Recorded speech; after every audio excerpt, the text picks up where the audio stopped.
Добрый день, дорогие друзья! Сегодня в рамках цикла «Встречаемся в Смарт» мы решили пригласить одного замечательного человека и поговорить о животных, в частности о рептилиях. И сегодня я хотела начать наш рассказ с грустной ноты. У меня тоже была, вернее, есть черепаха. Ее зовут Хуалянь. Такое необычное имя у нее, потому что она приехала из Китая. И я чуть не потеряла своего домашнего питомца. Она практически у меня умерла, надышавшись масляной краской, когда я красила балкон. Привезя ее в ветеринарные клиники города, мне практически все ветеринары в один голос сказали, что она умерла и уже ничего невозможно сделать, выбросить ее, там, похоронить и все, ничем не могли мне помочь. Лишь в одной клинике мне порекомендовали одного очень замечательного, удивительного человека. Мне сказали: вот вам телефон, позвоните Ивану Сокольникову. Что это за человек? Я не знала, кто он, но я сделала это и ни секунды не пожалела, потому что он спас моего питомца. Он ставил целую неделю уколы каждый вечер моей черепахи, и она ожила. Вы видите, что она полна сил, бодра, здорова. Практически он спас ей жизнь. И этот человек, которого я сегодня хочу вам представить, это самый лучший герпетолог города Якутска. Это замечательный, удивительный человек, который связал свою жизнь с животными, ветеринар, который лечит рептилий. Это Иван Сокольников. Привет, всем привет. И, наверное, есть такой день тоже в году, когда вы отмечаете свой праздник, Иван. Да, день есть такой день, но я герпетолога. точную дату сейчас не могу сказать, но есть день зоокипера, Международный день зоокипера. Это день, когда отмечают все работники зоопарков, это не обязательно ухаживающие за змеями и рептилиями. И это вообще самый обычный работник, который кормит волков, например, кормит медведей, лисиц и птиц. Это называется зоокипер. И вот этот день отмечают все работники зоопарка. Ну и есть такой день, да. Так здорово. И мне вот интересно, как может человек дойти до жизни такой? Почему ты решил стать герпетологом, ветеринаром? Почему? Вкратце, скажу вкратце, я с детства тоже я начинал с пауков, я собирал, как весна приходила. В мае земля оттаивала, я в детстве собирал пауков, держал их, скармливал им мух, потом перешел на водных гидробионтов, это тех животных, которые живут в воде, личинок плавунца ловил, различных головастиков, пытался их держать. Но это было в школьные годы, я тогда вообще был совсем мальчиком, где-то 5-6 класс. Потом ходил в библиотека, которая стояла на площади Ленина, где вот школа искусств есть сейчас. Раньше там была библиотека. Там читал различные журналы, юный натуралист, и книги одалживал тоже. И уже начинал уже заниматься, как говорится, глубленно животными и интересовался. И самое первое животное, которое у меня долго прожил, это был сибирский углозуб. Есть же у нас тритончики, которые обитают в болотах. Вот, он у меня прожил 2 года. Это был для меня рекорд, я держал животных. И маленький мальчик, у которого частенько животные умирали, которых он ловил в природе. А тут углозуб у меня. Я зимой ложил его в холодильник, летом так. И вот с этого и началось мое увлечение. Биологией, да. И потом постепенно школу закончил, стал вопрос поступать, куда надо поступать. И я, как говорится, подал документы в несколько мест и поступил именно в ветеринарную школу. Это Якутская хозяйственная академия, закончил ее. Вот так вот. Ты закончил сразу на специалиста по рептилиям или какую-то другую специализацию? специализацию? У нас там нет такого направления или факультета, где ты по рептилиям.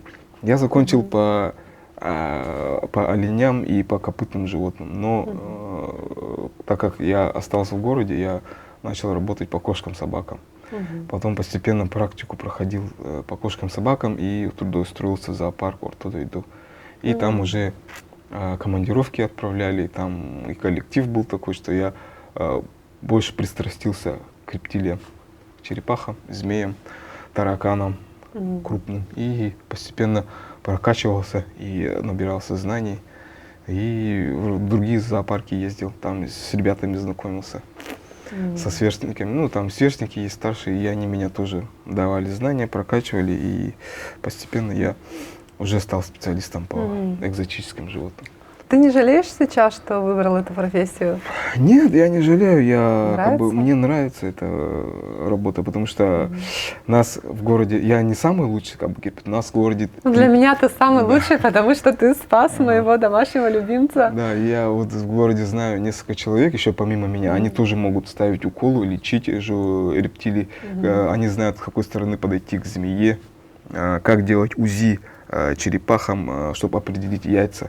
Потому что она же в панцире, как там УЗИ сделаешь.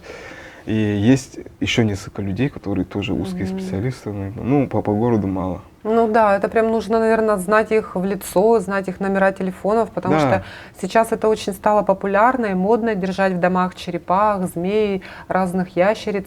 Но я знаю, что если что-то произойдет и домашнее животное заболеет, то в обычной ветеринарной клинике нет специалиста, который сразу же может экстренно помочь. Просто там разводят руками и не знают, что с ним делать. Они привыкли только работать с кошками и собаками.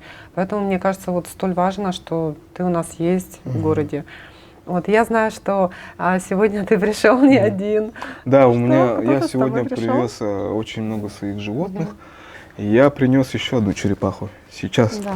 Эта черепаха называется китайская болотная. Но сегодня Иван принес также другие породы черепах. Так, И вот мы сейчас да, их вот покажем. это тоже болотная черепаха. И это красноухая черепаха. Но, как вы видите, она чуть-чуть отличается своей как окраской. Почему именно я ее выбрал? Потому что все красных черепахи либо коричневато-зеленые, либо темно-зеленые. А эта черепаха, она желтая. Как вы видите, очень оригинальная краска. Поближе покажу. Вот. Такая огромная. А сколько ей лет? Ей 12 лет. Это самочка у нас. Видите, какой маленький хвост у самцов, он больше. А, да? И да, мы ее сейчас сюда поставим. Она чуть-чуть сейчас, как говорится, в испуганном состоянии. Сейчас освоится и начнет ходить, двигаться, и мы ее покажем. Также еще есть сухопутная черепаха. Сейчас я вытащу ее. Вот я знаю, что многие мои знакомые, кто держит черепах, они не могут определить пол черепахи. Как определить, самец это или самка? Так, значит, вот у нас сухопутная черепаха. Сейчас я расскажу о различии полов. Как вы видите, самцы это самец, но у сухопутных черепах среднеазиатских, имеется в виду, сухопутных черепах много. Есть слоновые черепахи, есть европейские черепахи и индийские черепахи сухопутные. Это среднеазиатская. Это самец, видите, у самца есть тут выемка. Это специфика размножения их, потому что для спаривания у самцов выемка. И хвост у него более ярко выраженный. А у самок вообще у всех черепах хвосты меньше. И они намного больше по размерам, потому что у них ответственная функция, они выхаживают, носят в себе яйца. Есть черепахи, которые больше 20 яиц, даже больше 40 яиц. А есть черепахи, которые 2-3 яйца всего в себе вынашивают, поэтому у них жировой ткани больше. И у них как бы важная функция вынашивания яиц. А у самцы они как легче, меньше. Ну и в природе самцы находят самок. Самки не в поисках самцов бродят, а самцы. Поэтому им надо быть легкими, поджарыми, легкими на подъем, так сказать, очень быстрые передвижения. А чем вот кормить этих черепах? У них как-то отличается корм у этих разных видов? Да, отличаются, потому что сухопутные черепахи, они в основном травоядные. Только в редких случаях, если им нужен белок, они могут поедать дождевых червей, различных мертвых насекомых, которые лежат. Но это обычно делают самки, потому что у них есть период, когда они оплодотворены и яйца начинают созревать у них. Требуется много белка, и они едят белок. В исключительных случаях. В основном это грубые корма, такие как кустарники, кактусы и листья одуванчика, различные бобовые. Это как, например, дикорастущий горох, дикорастущий клевер, тысячелистник. Вот. И Основная ошибка тех людей, которые держат сухопутных черепах, они постоянно кормят их помидорами, огурцами, арбуз дают. И от этого у них дискомфорт в желудке, в кишечнике происходит и диарея, как говорится. Стул постоянно жидкий. Поэтому частенько надо давать грубые корма. А водичку пьют они? Водичку они... вот начал двигаться. Вот как вы видите, я сейчас крупно покажу. Ну, черепахи, они, по-моему, не боятся высоты, и они не понимают, могут упасть со стола, да? Могут упасть со стола. То есть нужно сейчас смотреть за вот ними. как она начала двигаться, вот вы можете видеть задние лапы, они как ласты, перепончатые. В отличие от сухопутных черепах, у них лапы больше похожи на кротов, роющие, копающие ноги. То здесь мы видим лапы перепонки. Да. Но они безопасны или они могут укусить человека? Они могут хорошенько цапнуть, если не приручить их, но с детства лучше приручать к рукам, частенько брать его, 2 раза в неделю достаточно, не обязательно каждый день брать. И они привыкают к людям и становятся более податливыми. Но, как говорится, они хищники, с ними желательно не рисковать, брать только сбоку, вот так вот, видите, вот так вот. И вот это хищники. Все болотные черепахи, они преимущественно хищники, питаются лягушками, рыбой. А в мелком возрасте, когда вот вы могли видеть в зоомагазинах таких маленьких черепашек, до того, как она вырастет таких размеров, они питаются насекомыми, жуками, различными головастиками, личинками различных стрекоз, жуков. И когда они уже подрастают, заматереют до таких размеров, наберут вес, они уже начинают справляться с рыбой, со взрослыми лягушками, и более серьезная добыча у них уже начинает. Так, я ее пока уберу. Да, то есть можно кормить обычным кормом, или обязательно живой должен быть корм? Или Нет. можно мяско, рыбу, говядину, фарш, любое мясное, сырое? Лучше мясо не давать, как говорится, ограничиваться рыбой. Такой, дешевая рыба, как минтай, камбала. Но она сырая должна быть, сырая не отваренная. Не отваренная, потому что в сырой рыбе больше полезных веществ, и желательно давать с костями, с плавниками, потому что там очень много кальция, много фтора, много магния, марганца. Это нужно для панциря. Да, здорово. Но я знаю, что ты принес сегодня не только черепах. Да, еще так, этих товарищей мы пока... Товарищи, наверное, пока отправим, да? Не волнуйтесь, они не живут в мешках, они живут в комфортных террариумах. Для переноски именно используются вот такие холщовые мешочки. Да, вот такие удобно, мешки, да? хбшные, не синтетические. Мы используем как бы транспортировки. Ну, там зверям комфортно, они могут Да, дышать, они дышат удобно. хорошо.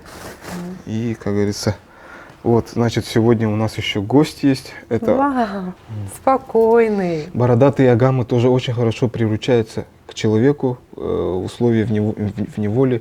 И как вы видите, как некоторые люди говорят, зоозащитники, они там мучаются, они плохо питают. Видите, какой он упитанный, мясистый, какие ляжки. И он очень хорошо питается, он живет в идеальных условиях, ультрафиолет, лампа, все у него есть. Но мне кажется, этих животных достаточно сложно содержать в наших северных суровых условиях. Они же теплолюбивые, им нужен специальный террариум. Это правильный вопрос. И, скажем так, для них нужен террариум. Там должен климат-контроль, то есть вы сами контролируете. Включаете лампу. Лампу лучше сделать с таймером реле времени, который ночью выключается, днем включается, и ультрафиолет. Есть специальные лампы, которые ультрафиолет в диапазоне 5 и 10 дает. И днем, когда жара, вы подходите, агама вас видит и сразу начинает подходить к лобовому стеклу. И вот так там смотрит, попрошайничает еду, потому что у них аппетит очень хороший. То есть он узнает тебя, он реагирует на человека, Да. ты его друг, товарищ, его кормишь, и он практически приветствует тебя. Да, когда я прихожу, он уже начинает. А что Гоша любит кушать?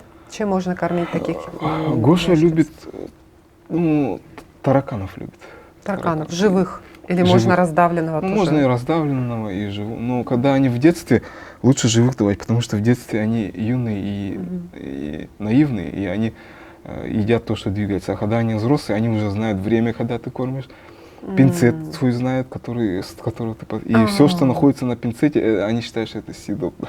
То есть это нужно практически его регулярно в одно и то же время Да. кормить по Да. режиму из пинцета. Да. То есть если ты с руки дашь, он вместе с рукой может покушать. Ну, может чуть-чуть вот так вот цапнуть. А можно ли ему давать, например, мясо, рыбу там или что-то, колбаску копченую? Да, там, это тоже салат? очень хороший вопрос. Лучше мясо, рыбу не давать, потому что у них печень и кишечник заточен только под насекомых.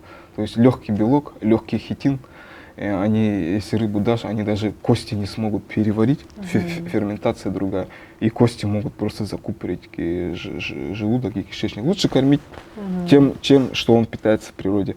Иногда дают листья одуванчика, листья салата, кусочки кактуса даже можно, потому что где он обитает, в Австралии, там очень много кактусов и очень много различных цветов, которые он любит есть. Но в основном он любит, то есть не любит, а природная еда — это саранча, мотыльки, различные жестковатые жуки пустынные, и вот на них он и хорошо живет. То есть наши читатели должны осознавать ответственность, если они решили завести такое животное, что это требует определенных затрат и усилий. Нужен специальный террариум и специальный корм. Если вы не можете этого обеспечить, то желательно не брать такое экзотическое животное, взять более простое, да, кошку или собаку. Да, но да, именно надо постоянно иметь в запасе живых насекомых, либо консервированных, замороженных. Но у нас сейчас такое время, эра глобализации, можно найти все, что угодно. Либо заказать по почте, либо купить в зоомагазинах. Начнем с самых распространенных, самых популярных тараканов, насекомых у любителей экзотики. Это мадагаскарский шипящий таракан. Сейчас, ну-ка. Вот так имитацию атаку птицы. Птица же клюет. Как будто сломанный кран водопроводный. Да, этот кислород пошел. И да? ты хочешь сказать, что маленький Гоша может съесть вот этого огромного таракана? Да, он может осилить его. Это невероятно. Да. Ну, это самочка у нас. У А нее как ты отличаешь самочку у от самца? самцов рога. Сейчас покажу. То есть это практически семья к нам в гости пришла. Ну да. То есть самочка и самец. Видите, вот я специально взял два разных пола. Видите, у самца ярко выраженные бугорки Да. на голове. Это им нужно для драк. Самцы друг с другом конкурируют. Ой, на самом деле я думала, что это глаза у него. Вот эти нет, бугорки. Это бугорки, то это есть самка. это... У самок таких нету, и самки они более крупные и более мясистые, потому что у них... Но в данный момент вот эта самка, по-моему, она не носит в себе маленьких таракашек, отек. Они Ой, яйца тоже живородящие. И Я знаете, рада, что они пришли к нам в гости. чем они удобны? Они медлительные. Медлительные. Да, и крупные. Всегда можно найти, если он куда-то забился. Так, ну и следующий вид таракана, второй вид таракана, который я принял, это таракан архимандрида. Он такой же крупный, и он имеет надкрылья. Он с крыльями, вот как вы можете видеть, поближе поставлю. Видите, он тоже крупный, как половина или 1/3 моей ладони, как вы видите. Вот, и сейчас... А зачем ему крылья? Крылья, он в летает? природе более древесный вид, и он с одного дерева на другое дерево может планировать на 10, на 20 сантиметров, метров, то есть. И сейчас мы покажем надкрылья. Ого, Видите, да? он похож на бабочку. Да, но они более быстрые, юркие. Это тоже семья, Вот получается, смотрите. да? Нет, Ну. это два самца. А, да. Но они очень, кстати, такие лохматые, отличаются от тех тараканов и более плоские, Да, как более. будто они легкие. И да? у них, видите, оттенок цвета, он приспособлен под кору дерева. Мгм. Вот так вот. Ой, так интересно было послушать. Очень много полезной информации сегодня получили. Надеюсь, наши читатели будут довольны, для себя что-то вынесли полезное, будете использовать это на практике. И мы ждем тебя еще раз. Надеемся, что ты придешь. Я знаю, что у тебя еще есть другие животные. Да, у нас И много животных. мы продолжим этот цикл, и ты принесешь нам еще кого-нибудь. Конечно. А обязательно. сегодня мы прощаемся с нашими читателями. До свидания. Пока-пока. Пока.